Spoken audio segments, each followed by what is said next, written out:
Okay, well, welcome back, Hidden Acres Outdoors. This is day 3 of our farm pond project, and this basically is a recap of what happened yesterday. They basically got all the trees cleared out from what we were where the dam's going to go, and removed some of the topsoil just to see what we're dealing with.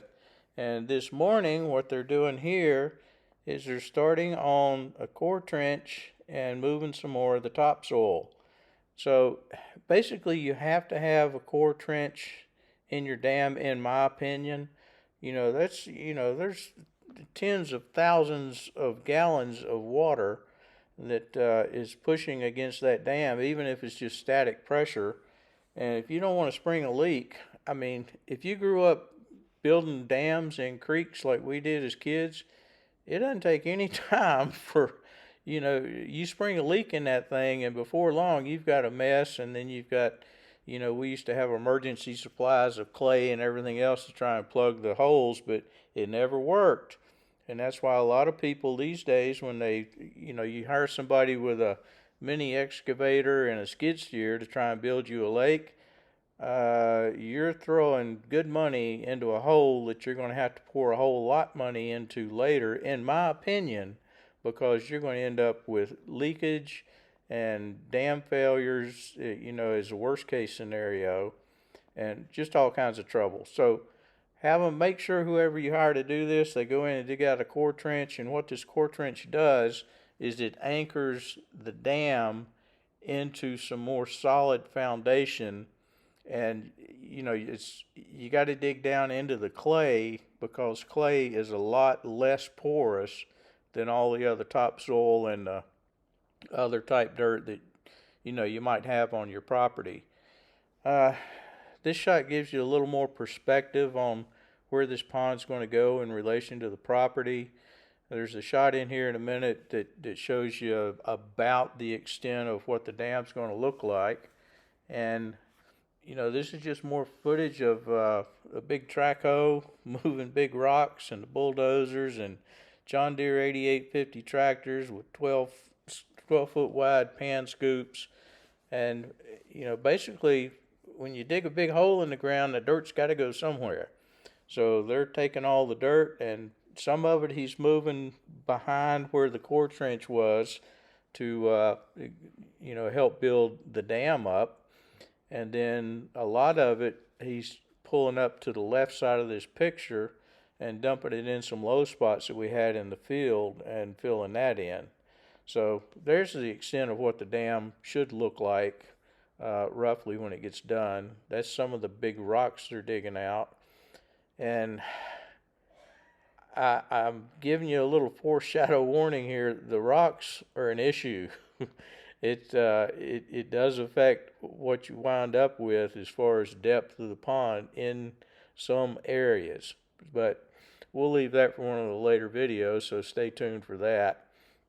At any rate, we're excited by this. We've been planning on doing this since we picked out the house plans and, decided how we wanted to lay everything out. If you'll notice, there's no landscaping around the house yet, and the yard is not much more than just native grasses and stuff. There's a reason for that. You saw those big rocks. We have a 640-foot deep well, and if you guys got any experience with deep wells, they cost a ton of money to build. For example, my neighbor, I can throw a rock and hit his house almost. He's about 400 yards up. I think he told me his pond was about his well was about 160 feet deep. Ours is 640 feet, and they hung the well pump at 300 feet. And I really didn't want to spend a whole lot of money to try and, have that drilled deeper in case it runs dry. I certainly hope it doesn't, but I wasn't willing to risk the gamble of, irrigating a yard and a garden and landscaping and everything else. So that's one of the reasons we're digging this farm pond. Uh, Number one, so we can irrigate and actually get some grass and landscape going and it doesn't die. Number two, it would relieve a lot of the pressure off of the well. You know, another reason is obviously because I like to fish, and we've got a bunch of grandkids that like to fish, and just the aesthetic value added to the property will pay dividends, well above what this thing is costing us to build. If you've got any questions on how we're going about this process or how we wound up with the contractor that we wound up with, I would just say find you a guy that's built several of these. They should be more than willing to take you out and give you a tour of some of the work that they've done. And if they're not willing to do that, then you need to keep looking for a different pond contractor. Any questions you have, they can answer.